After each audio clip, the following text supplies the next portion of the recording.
तो आज हम लोग पढ़ने वाले हैं वेरिसेला जोस्टर वायरस के बारे में। इस वायरस का दो क्लिनिकल एंटिटीज़ होता है, एक तो है चिकन पॉक्स और सेकंड इज़ जोस्टर्स और सिंगल्स। चिकन पॉक्स और इसमें डिफरेंस क्या होता है? सबसे पहला डिफरेंस है कि चिकन पॉक्स जो होता है वो जनरलाइज्ड रैश होता है। जैसे कि आप लोग ये इस फोटो में देख सकते हैं कि इस बच्चे को क्या है, चिकन पॉक्स है, तो इसका जो रैशेस है वो जनरलाइज्ड है, बायलैटरल है। और ये यहाँ पे जो है ये जॉस्टर है, ये यूनिलैटरल होता है, सेगमेंटल होता है। जो भी नर्व्स उस एरिया को इन्वॉल्व करता है बस वो एरिया इन्वॉल्व होता है, बाकी पूरा जनरलाइज नहीं होता है, बस एक सेगमेंट इन्वॉल्व होगा। तो इसका डिफरेंस क्या है कि चिकन पॉक्स जो है वो जनरलाइज्ड रैश करवाता है, zoster segmental, confined to the skin innervated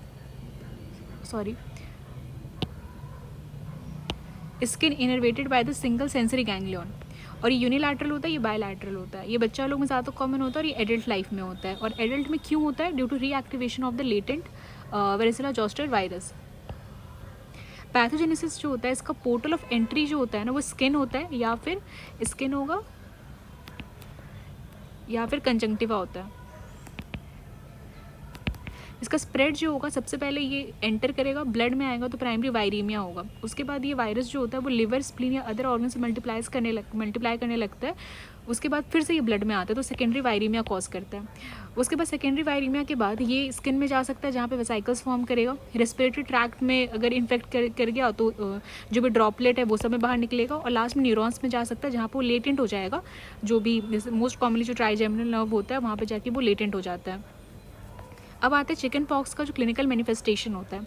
incubation period जो होता है वो एवरेज रेंज जो है वो 10 to 21 डेज़ है, मतलब कि 2 से 3 वीक होगा।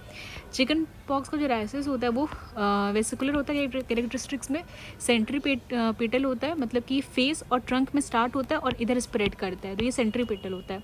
बायलैटरल और डिफ्यूज, हम पहले पढ़ चुके हैं कि जो चिकन पॉक्स का रैशेस होता है वो बायलैटरल डिफ्यूज होता है। और लीजन्स जो होता है ना वो एक ही टाइम पे एक ही जगह पे बहुत सारे फॉर्म में होगा। जैसे कि इस फोटो में एक कभी कहीं कोई अल्सर है, कहीं ब्लिस्टर है और कहीं पैप्यूल्स है, मतलब कि हर एक फॉर्म का मैक्यूलोपैप्यूल्स, वेसाइकल्स, पुस्टूल्स और स्कैप्स के फॉर्म में ये एक जगह पे रह सकता है। तो चिकन पॉक्स का रैशेस हो गया। तो अभी तक हम लोग पढ़े, दोनों का डिफरेंस पढ़ लिए। पैथोजेनेसिस हो गया, portal of entry, spread, incubation period and the chicken pox rashes को हमने डिस्क्राइब कर लिया। अब इसका मोस्ट कॉमन इन्फेक्शियस कॉम्प्लिकेशन जो होता है वो सेकेंडरी बैक्टीरियल इन्फेक्शन होता है ऑफ द स्किन।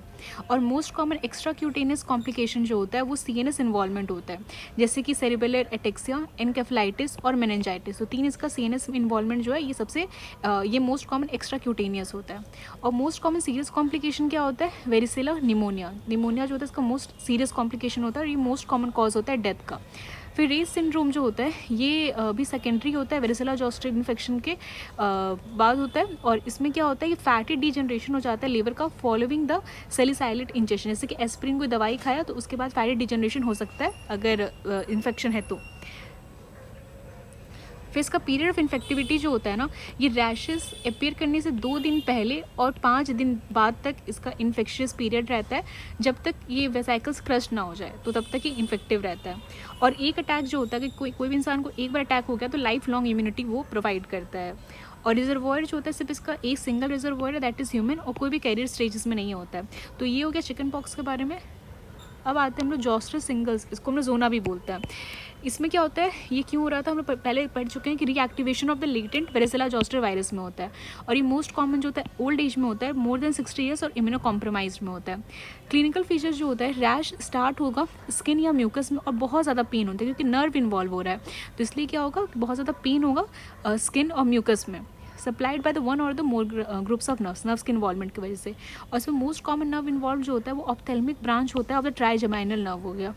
और मोस्ट कॉमन इफेक्टेड साइड जो होता है ये हेड, नेक और ट्रंक होता है। फिर इसका कॉम्प्लिकेशन जो है, इसमें टोटल 4 कॉम्प्लिकेशन है। एक तो है पोस्ट हर्पेटिक न्यूरैल्जिया, जहाँ पे भी इन्वॉल्वमेंट वहाँ बहुत ज़्यादा पेन होगा, जोस्टर ऑप्थेल्मिकस और रैमसे हंट सिंड्रोम। और एक विसरल डिजीज़ में निमोनिया हो सकता है। अभी रैमसे हंट सिंड्रोम में क्या होता है कि यहाँ पे फेशियल नर्व का जो जेनिकुलेट गैंग्लियन होता है वो इन्वॉल्व हो जाता है। इसका क्लिनिकल फीचर्स क्या होता है, इससे ये पेशेंट को क्या है, रैमसे हंट सिंड्रोम है, मतलब किसी फेशियल पैरालिसिस है। और साथ में क्या होगा, रैश हो जाएगा, 3 जगह पे रैश हो सकता है, तो tympanic membrane, external auditory meatus और टंग में। तो ये हो गया। और ये जो टेट्राड है फेशियल पाल्सी का, इसका क्या होता है कि वो inability to wrinkle brow, drooping eyelid, inability to puff cheek, asymmetrical smile and the drooping corner of the mouth। तो ये टेट्राड प्लस रैश जो हो गया that is a Ramsay Hunt syndrome. तो ये हो गया क्लिनिकल फीचर्स। तो जोस्टर्स के बारे में इतना ही है कि रिएक्टिवेशन कि कौन से एज में कॉमन होता है, ओल्ड एज में इम्यूनो कॉम्प्रोमाइज, क्लिनिकल फीचर्स देख लिया, कॉम्प्लिकेशन देख लिया और मोस्ट कॉमन अफेक्टेड साइट और कौन सा नर्व सबसे ज़्यादा कॉमनली इन्वॉल्व होता है। अब वेरिसेला जोस्टर वायरस का लैब डायग्नोसिस क्या होता है कि 3 होता है इसमें। तो साइटोपैथोलॉजी कर सकते हैं, वायरस आइसोलेशन और varicella zoster specific methods. Cytopathology में क्या होता है कि हम लोग क्या दिखेगा, जैसे कि हर्पिस सिम्प्लेक्स वायरस का जैसे होता है ना वैसे होगा, formation of multinucleated giant cells. और वायरस आइसोलेशन में भी हम लोग को HSV लाइक साइटोपैथिक इफेक्ट्स दिखेगा, that is diffuse rounding and the ballooning of the infected cells. और हम लोग जब varicella zoster virus specific methods करेंगे तो वहाँ पर हम लोग स्पेसिफिक एंटीजन हम लोग डिटेक्ट कर सकते हैं बाय डायरेक्ट इम्यूनोफ्लोरेसेंस और PCR से। तो ये हो गया लैब डायग्नोसिस। तो 3 चीज़ें, cytopathology, virus isolation and the varicella zoster specific methods. अब ट्रीटमेंट जो है इसमें वही देंगे, इसाइक्लोविर, फेमसीसाइक्लोविर और वेलासाइक्लोविर। ये सब जो होता है ये चिकन पॉक्स का कॉम्प्लिकेशन प्रिवेंट करता है, लेकिन पोस्ट हर्पेटिक न्यूरैल्जिया जो होता है ये प्रिवेंट नहीं कर सकता है ये दवाई। फिर वैक्सीन जो होता है ये लाइव एटेन्यूएटेड वैक्सीन होता है। इसका स्ट्रेन जो होता है मोस्ट कॉमनली ओका स्ट्रेन होता है और इसमें चिल्ड्रेन और एडल्ट में अलग होता है। बच्चा लोग में हम लोग 1 साल के बाद देते हैं और 2 डोज देते हैं, एक तो 12 से 15 मंथ में और दूसरा डोज जो होगा वो 4 से 6 साल में देता है। और एडल्ट्स में अगर सीरो नेगेटिव है तो उसमें क्या करते हैं हम लोग 2 डोज देते हैं और दोनों के बीच में 1 मंथ का गैप होना चाहिए। और एक इम्यूनोग्लोबिन भी होता है, ये पोस्ट एक्सपोजर प्रोफाइल एक्सेस के लिए होता है और इसमें विथिन हम लोग 96 आवर्स देते हैं, लेकिन सबसे बेस्ट है कि आप 72 आवर्स के विथिन ही दे दें ऑफ एक्सपोजर। तो ये वेरिसेला जोस्टर इम्यूनोग्लोबिन हो गया। तो आप स्क्रीनशॉट ले सकते हैं। Thank you.